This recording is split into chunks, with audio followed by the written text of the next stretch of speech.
50% das vagas nas universidades do Estado para estudantes formados em escolas públicas, com reserva de uma parcela mínima destas vagas para os afrodescendentes e indígenas. E aumento do número de bolsas de estudo para alunos com este perfil nas universidades privadas. Está em discussão no Congresso o projeto de lei com que o governo pretende solucionar provisoriamente a demanda por ensino superior no Brasil. Há 4 décadas, nos Estados Unidos, esta é a política de ações afirmativas, implantada como importante instrumento de combate ao racismo contra os negros americanos. Mas nem todos estão de acordo com ela. O economista americano Thomas Sowell é um inimigo declarado da ação afirmativa. Dedicou grande parte de sua obra a provar que ela tem efeitos negativos para as próprias minorias que pretende beneficiar, além de prejudicar a sociedade como um todo. Em seu último livro, Ação Afirmativa ao Redor do Mundo, que está sendo publicado no Brasil pela editora Universidade, Sowell analisa as experiências de países como Índia, Ceilão, Paquistão e Nigéria. E conclui que, em todos os casos, leis para promover a igualdade tiveram um efeito oposto. Sowell recebeu o repórter Jorge Pontual na Universidade de Stanford, na Califórnia, onde conduz suas pesquisas. You have looked closely at the results of programs for affirmative action in many countries, and in none you have seen success. Why that? Well, most of the time, the things that people want, university admissions, high-level jobs, and so forth, are things for which you have to have prerequisites. And the people who are already more fortunate have those prerequisites, and those who are poor typically don't. And so it doesn't do any good to have a reserve a place for people of one group or another in a medical school when the person who's poor is very unlikely to have reached the point where he'll ever get to the medical school application process. And so you get a very disproportionate amount of the benefits going to a very small and already more fortunate group. It's a wonderful way for people who are affluent to become rich, but that is not the social problem in most of these countries. The first laws that created group preferences were adopted in India by the British colonial administration. What happened there? One result has been that these preferences have spread far beyond the untouchables. Most of the untouchables have gotten nothing out of this. Those relatively few already affluent untouchables have gotten the lion's share of the benefits. And the other groups, who are much more fortunate than the untouchables, they have really gotten far more of the preferences than the untouchables ever did. But what happened in India, was there an increase in violence between the groups, between races and different groups? Oh yes, there's been great increased violence, particularly against the untouchables. Why? Because they are perceived as having an unfair advantage, even though the great bulk of them get nothing out of this. One of the tragic cases of some years ago was a riot in which 42 people were killed over 6 places in a medical school in Gujarat. Moreover, most of the places that are set aside for untouchables go unfilled because they don't have enough of them who are qualified to get into these places, even with lower qualification standards. But so they get the brunt of the hostility, but they don't get the bulk of the benefits. Because other groups feel discriminated. Other groups find that this is a way they can get preferences, whether they're discriminated against or not. And so they do. And politically, it's always easier to add another group to the list. And of course, the more groups you add, the more you dilute the preferences for those who really were truly badly off to begin with. How have the different programs of affirmative action that you looked into been detrimental to society at large and to the groups targeted? Certainly the antagonism is a high cost to the society at large. It's a high cost to the members of the group. You also have the members of these groups who have, with great effort in many cases, elevated themselves on the basis of their own qualifications. And they go on under a cloud in any case. That is, if some black student, for example, graduates #1 in his class in Harvard, he will still go out into the world under the cloud that he only got in because he was black. Now, he may have gotten in whether he was black or not, but we will never know that because there will then be this general presumption of less competence. One example that you studied is Sri Lanka, a country that was very peaceful and then affirmative action programs for the Tamil minority were adopted, and what happened there? Well, it was not only peaceful, it was held up by many people inside and outside Sri Lanka as a model for the rest of the world, to show how a majority and a minority could live together in peace. There was not a single race riot between the Tamils and the Sinhalese in Sri Lanka during the first half of the 20th century. During the second half of the 20th century, there were not only riots, there was outright civil war. And this little country lost more lives during its civil war than the United States lost during all the years of the Vietnam War. But how was affirmative action involved in that? The Tamils were doing better than the Sinhalese, the Tamil minority, for a number of historical reasons. And the Sinhalese resented that.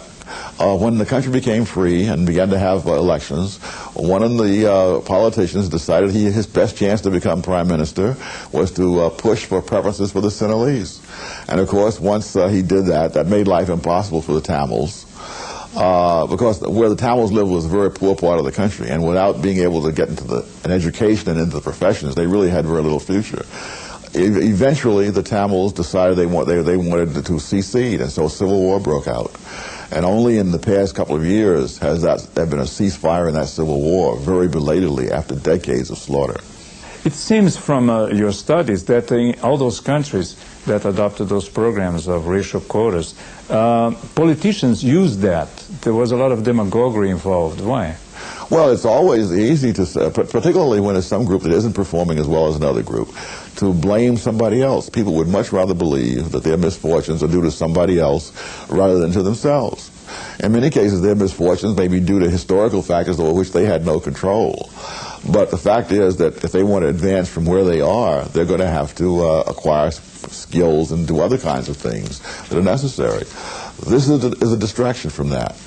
This says to people, you don't have to measure up to what other people do. They owe it to you, and therefore you're to get this anyway. It's a double-edged thing, because not only do they usually not get very much out of it all, the slackening of their own efforts probably does them more harm than any benefits they're going to be given by the government.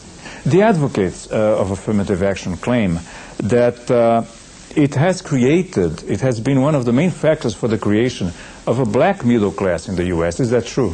No. The easiest way to look at that is that the black middle class existed before affirmative action existed. It has not grown faster under affirmative action. In fact, if you go back to the Civil Rights Act of 1964, the number of blacks rising into professional and other high-level occupations was greater in the 5 years prior to that legislation than in the 5 years following that legislation. So the black middle class grew primarily out of the black colleges where there was no affirmative action. And even to this day, in some of the scientific fields, the bulk of black PhDs came out of the black colleges, not out of the Harvards and Yales and other such places. In Brazil, affirmative action is being introduced in universities. In the American universities, what has been the effect of affirmative action? You've had a very high failure rate among the minority students brought in.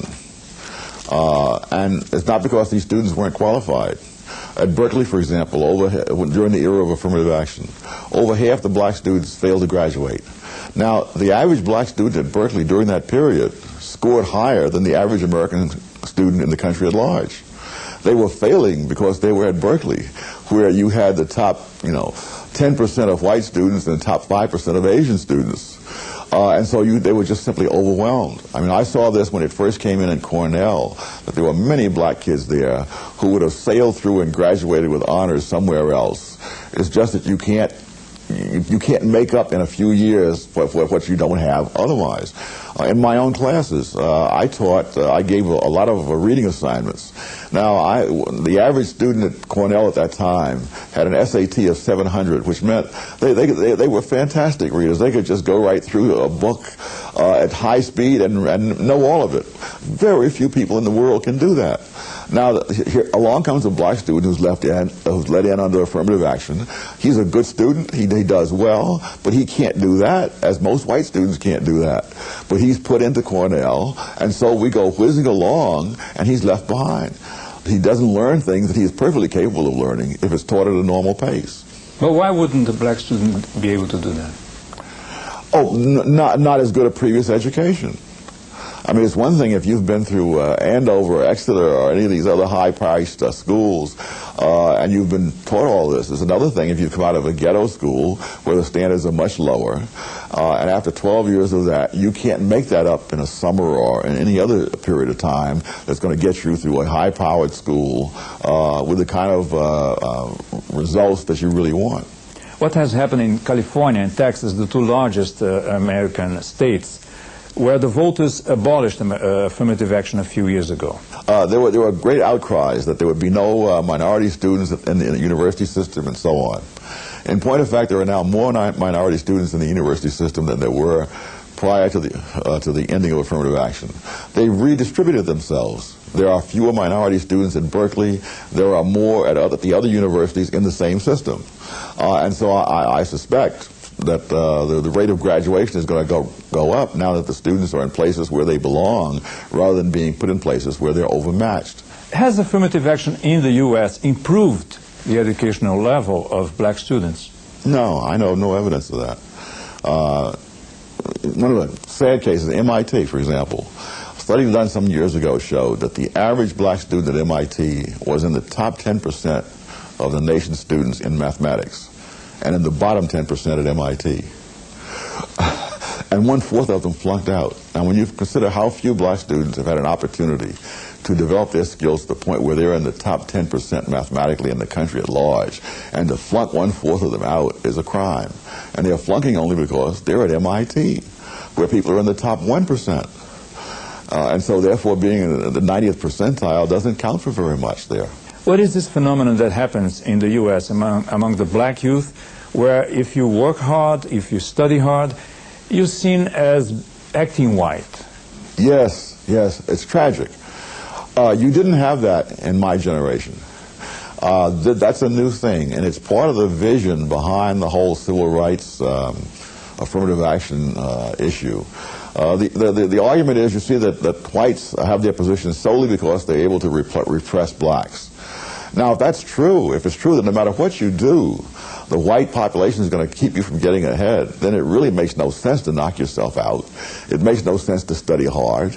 And the people who do that are regarded as being dupes, if not traitors. And so, given what people have been saying, what so-called black leaders have been saying, the black students' responses are perfectly rational. It's just that what the leaders are saying is utter nonsense. Many of the leaders themselves are now appalled at the consequences, but the consequences follow logically from what they themselves have been saying. Going back to your studies of several countries, you showed that even though those programs are not successful, they become entrenched. It's very difficult to get rid of them. Why? Because they're successful for some people, and they're successful for those who are more fortunate, who are typically better educated, more organized. And it's always easier for a politician to say yes than to say no. I mean, once they're in place, if you take them away, there are people who never got a thing out of those things who will resent your taking them away. People who have never gained anything and have no prospect of gaining anything will nevertheless resent it. And so therefore you don't say no. And some other group comes along and they come up with a reason why they should get these very same preferences. And you say, yeah, sure, why not? And so you expand, ever expanding over time. These programs are put in often with the notion that they're temporary. They are never temporary. They not only persist, they expand. Those who propose affirmative action, they argue that when you look at a specific sphere of activity and the proportion of the different races is not exactly the same as in society at large, it means there is discrimination. What do you think of that argument? It's utter nonsense. I spent 15 years researching racial and ethnic groups around the world. I couldn't find a single country anywhere where racial and ethnic groups are proportionally represented. In some cases, in many cases, in fact, there's some minority that is far more fortunate than the general majority. And yet they cannot have gotten where they are by discriminating against the majority because they don't have the power to do that. You can look at the Chinese in Malaysia or Indonesia, the Tamils in Sri Lanka, the Igbos in northern Nigeria, the Germans in Sao Paulo. All these groups had no power to discriminate against other people. They came in and they simply outperformed them for a number of historical reasons. When you think of all the factors that go into economic success or anything else, any other kind of achievement, it would be incredible if they balanced out the same for all groups. I mean, if you just look at people who live on different sides of a mountain range, on one side of the mountain range you may get 10 times the water you get on the other side. There's no way you can grow the same crops in both places. In a broader sense, racial and group preferences, they represent a form of social engineering. You've written that social engineering like that has been a quiet way of undoing the American Revolution. Why? Is it anti-democratic? Oh, yes, it's that. But the American Revolution is really based on a notion that people will have rights, and that's the pursuit of happiness. You are free to pursue happiness and to go as far as your particular desires and abilities will take you, which is very different from saying that somebody sitting on top will then place you in the position that that person thinks you ought to be in. When you think of it, it would take some sort of godlike knowledge to be able to do that. One thing, people don't want to do the same things. I mean, no one could make me the equal of Rudolph Nureyev on a ballet stage. It never occurred to me to want to do ballet. How could he possibly do that? So that it can't be done from the beginning. But the attempt to do it can have an incredible amount of damage done. I've heard people say that even though they admit that affirmative action has a lot of shortcomings, it's important symbolically as a reparation for slavery. What do you think of that? The question is, how high a price do you want to pay for symbolism? And particularly, how high a price do you want those who are supposed to be the beneficiaries to pay for the symbolism? Because affirmative action has had the bad effects that I mentioned on blacks themselves, in terms of making it appear that you don't have to build up your own skills. I mean, there have been studies which find black students, who are in college and thinking of graduate school, and people say, well, are you preparing yourself for whatever the field is? Oh, no, because they'll let me in otherwise. Well, for a while they might, but at some point they won't. And so you let a whole lifetime of opportunities slip by, depending on something that's going to be illusory in the long run. I've heard one white scholar say that for him it's aesthetically good to have a few black faces around in his classes. It sounds even as a racist comment. What do you think of that? It is, and what they're saying is that the black students are acting, they're in the role of movie extras. They're in the background while the stars perform their acts. And that's really what role blacks play on too many campuses. Places like Berkeley, for example, for many years went under affirmative action. That they came in, they lasted as long as they lasted, and they left. And most of them left without a degree. And so, yes, when the administrator is showing visitors around, he can point to the grand complexity of faces out there, which is very lovely for him. But the kids, many of whom are the first members of their family ever to go to college, they have no idea that they are being used as extras as a backdrop. There's an idea in Brazil that affirmative action should not be for blacks but for the poor. It's a form of affirmative action. Is that as bad as the racial quota? You have exactly the same problem. That the problem is not that people aren't qualified, certainly in the United States at least. We have so many different levels of colleges and universities. Anyone who is able to read is qualified somewhere. The question is, get him where that person can function. Affirmative action simply systematically mismatches minorities with the institutions. So you get someone flunking out of Berkeley who would have sailed through fine at San Jose State. And so the very same thing would apply if you did it by income level. That you would take some person because he has a low income and you'd put him someplace where its standards are beyond what his preparation qualifies him for. And he's going to have a terrible struggle, at the end of which he's probably going to lose. He will lose all that time and all the agony and whatnot that will go with that. From what you know of Brazil, and you've studied Brazil a lot, I've seen in your books, what do you think the effects of the introduction of affirmative action could be? Oh, I suspect very much what they've been for other groups in other countries. One, you get more polarization. Those blacks who are more fortunate will undoubtedly do much better as a result. You'll get the son of the black doctor will get into medical school ahead of the son of the white doctor. But the problem with blacks is not the problem of finding jobs for the sons of black doctors. They're going to do all right anyway. It's the people who are much further down the ladder. Those are the people who need, first of all, you need to have education of a decent quality at a much earlier age. You cannot give an inferior education for 12 years and then give someone preferential admission to a university just so they can go there and fail.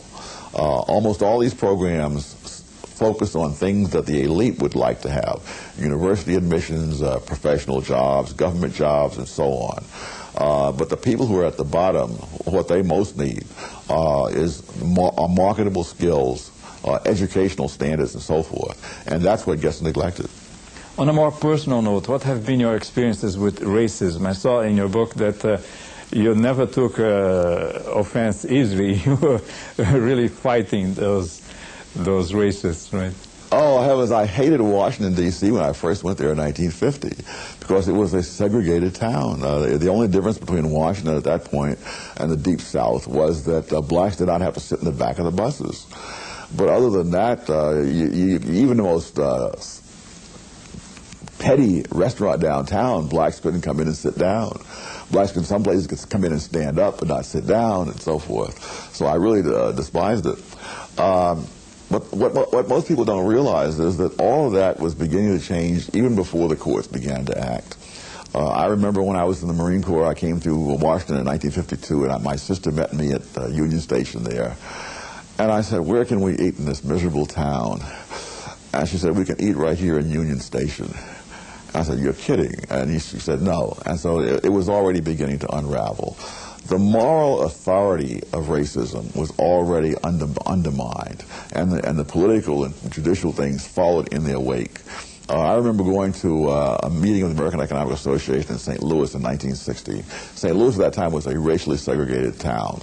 Special arrangements were made that in the hotel where the convention was held, there would be none of that black and white economists could all go there fine. I go out walking, and I stop there, not thinking. I walk into a restaurant and sit down. And I see a big discussion back in the kitchen. And then it dawns on me, of course, they're wondering what is a black man doing here at this restaurant, for heaven's sake. But the waitress came out and sort of timidly asked what I wanted, and I said, "Oh, a glass of milk and a piece of pie." And that was the end of it. Now, 10 years earlier, I'd have been thrown out of there, you see. So it was already, the underpinnings were already being undermined. It reminds me of something I've read about Brazil in the last days of slavery, that the moral support for it had so eroded away that slaves began walking off the plantations, secure that the public would not return them because there was just too much opposition to it in the country at large. And I think that was what was happening in the United States at that time. But nowadays, even though there's a lot of progress, there's still a lot of poverty, ingrained poverty among blacks. How do you see the situation now? A lot depends on what you call poverty. I mean, I consider myself something of an expert on poverty in that I grew up in it. And I don't see people in the ghettos today living the way I lived. I mean, when I was a little kid down south, I mean, to us, you know, we didn't have hot and cold running water. Well, we didn't have electricity, you know, stuff like that.